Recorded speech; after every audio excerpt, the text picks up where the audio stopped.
Illustration number 4.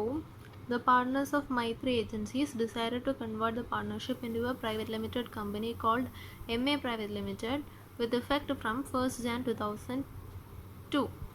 1st Jan മുതലാണ് opening date. The consideration was agreed at 1 crore 17 lakh based on the firm's balance sheet as at 31st December 2001.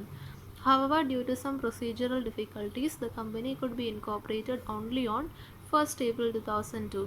അപ്പോൾ 1st Jan ആണ് opening date, incorporation date 1st April ആണ്. Meanwhile, the businesses continued on behalf of the company and the consideration was settled on that day with interest. ആ ഡേയിലാണ്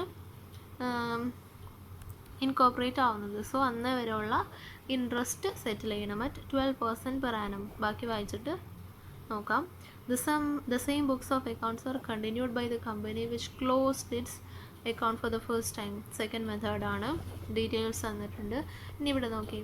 The company's only borrowing was a loan of 50 lakh at 12% per annum to pay the purchase consideration due to the firm and for working capital requirements.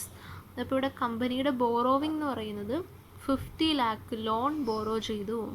എന്തിനു വേണ്ടി? Purchase consideration പേ ചെയ്യുന്നതിന് വേണ്ടി 50 lakh borrow ചെയ്തു at 12% interest.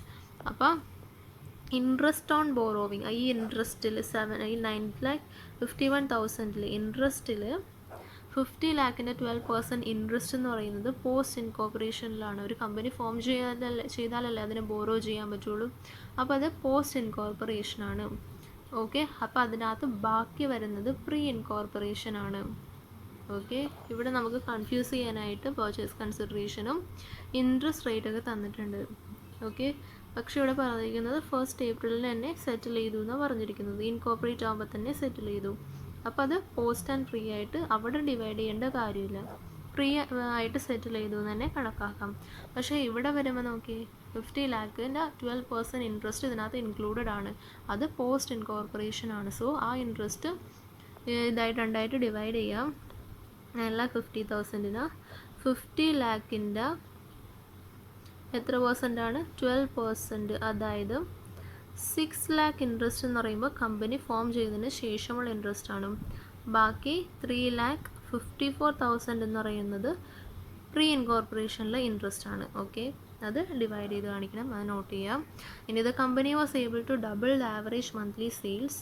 അപ്പോൾ sales double average monthly sales from 1st April. അപ്പോൾ 1st April മുതൽ വരെ X ആണെങ്കിൽ 1st Aprilന് ശേഷം 2x ആയിട്ട് എടുക്കുക. Salaries tripled from that date. Salaries x ആണെങ്കിൽ അതിന് ശേഷം 3x ആയിട്ട് എടുക്കുക. It had to occupy additional space from 1st July 2002 for which rent was 30,000 per month. So ആദ്യം തന്നെ നമുക്ക് ടേബിൾ വരക്കാം. Gross profit, expenses, salaries, depreciation എല്ലാം കൊടുക്കാം. ഡിപ്രിസിയേഷൻ ഈ ഐറ്റംസ് എല്ലാം കൊടുക്കുക. ഇവിടെ ഗ്രോസ് പ്രോഫിറ്റ് എന്ന് പറയുന്നത് sales minus cost of goods sold ആണ്. ഒന്നല്ലെങ്കിൽ അങ്ങനെ സെയിൽസ് കൊടുക്കുക, അതിൽ നിന്നും എക്സ്പെൻസസിൽ കോസ്റ്റ് ഓഫ് ഗുഡ്സ് സോൾഡ് കൊടുക്കുക, അല്ലെങ്കിൽ അത് ഡയറക്റ്റ് മൈനസ് ചെയ്തിട്ട് ഗ്രോസ് പ്രോഫിറ്റ് എന്ന് പറഞ്ഞ് കൊടുക്കാം. ഇതെല്ലാം ഫോമാറ്റ് സ്റ്റേറ്റ്മെൻറ്റ് പ്രിപ്പയർ ചെയ്ത് കഴിയുമ്പോൾ നമുക്ക് ടൈം റേഷ്യോ ഫസ്റ്റ് കണ്ടുപിടിക്കാം. ടൈം റേഷ്യോ എന്ന് പറയുമ്പോൾ ഇവിടെ 1st Jan മുതൽ 31st December വരെയാണ് books of accounts. Incorporation 1st April ആണ്.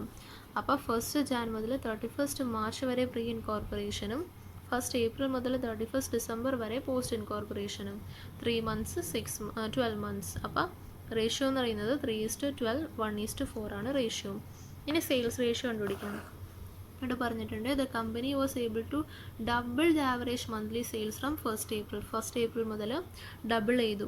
ഓക്കെ, അപ്പോൾ 1st Jan മുതൽ 31st March വരെ എത്ര മാസമുണ്ട്? 3 months. സെയിൽസ് എക്സ് ആയിട്ട് എടുക്കുക, അപ്പോൾ 3x. അതിനുശേഷം 12 months ഉണ്ട്. 12 × 2x എന്ന് പറയുമ്പോൾ 24x വരും.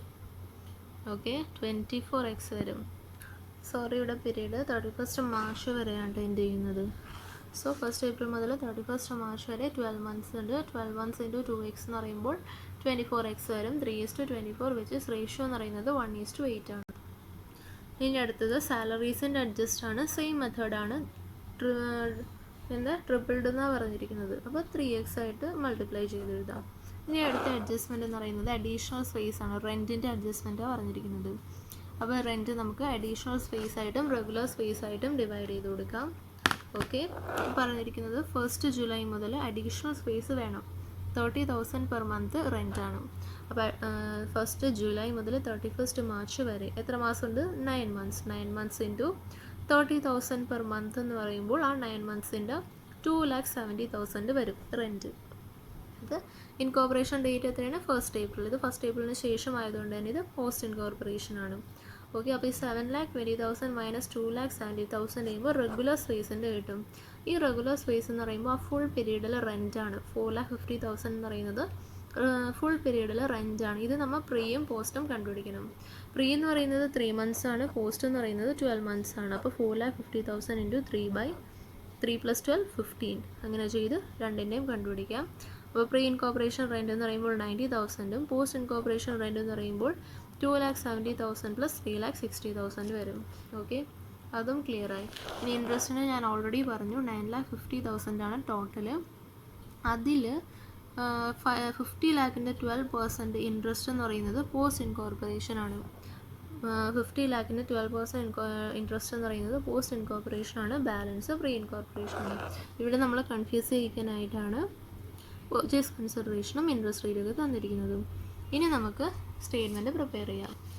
സ്റ്റേറ്റ്മെൻറ്റ് പ്രിപ്പയർ ചെയ്യുമ്പോൾ ഗ്രോസ് പ്രോഫിറ്റ് സെയിൽസ് റേഷ്യോയിൽ സാലറീസ് നമ്മൾ ഇവിടെ നേരത്തെ കണ്ടുപിടിച്ചിട്ടുണ്ട്. ആ റേഷ്യോയിൽ ഡെപ്രിസിയേഷൻ ടൈം റേഷ്യോയിൽ അഡ്വർടൈസ്മെൻറ്റ് സെയിൽസ് റേഷ്യോയിൽ ഡിസ്കൗണ്ട് സെയിൽസ് റേഷ്യോയിൽ MD's റെമ്യൂണറേഷൻ കമ്പനി ഫോം ചെയ്താലല്ലേ പറ്റുള്ളൂ. ഇൻകോർപ്പറേറ്റ് ചെയ്താലേ MD ഒക്കെ ഉണ്ടാവുള്ളൂ. അപ്പോൾ post incorporation miscellaneous office expense time റേഷ്യോയിൽ റെൻറ്റ് നമ്മൾ നേരത്തെ കണ്ടുപിടിച്ചു. ഇൻട്രസ്റ്റും നമ്മൾ നേരത്തെ കണ്ടുപിടിച്ചു. സബ് ടോട്ടൽ ചെയ്യാൻ നെറ്റ് പ്രോഫിറ്റ് എഴുതാം. ഇവിടെ നമുക്ക് ലോസ് ആണ് ഇടുന്നത്. അപ്പോൾ ലോസ് നമ്മൾ എന്ത് ചെയ്യണം? ഒന്നില്ലെങ്കിൽ റിസർവ്സിൽ നിന്ന് ഡിഡക്റ്റ് ചെയ്തിട്ട് കാണിക്കുക, അല്ലെങ്കിൽ ഗുഡ് വിൽ കാണിക്കുക. ഇനി പോസ്റ്റ് ഇൻകോർപ്പറേഷനിൽ പ്രോഫിറ്റ് ആണ്, അത് പ്രോഫിറ്റ് ആൻഡ് ലോസ് അക്കൗണ്ടിൽ ക്രെഡിറ്റ് ചെയ്ത് കാണിക്കുക.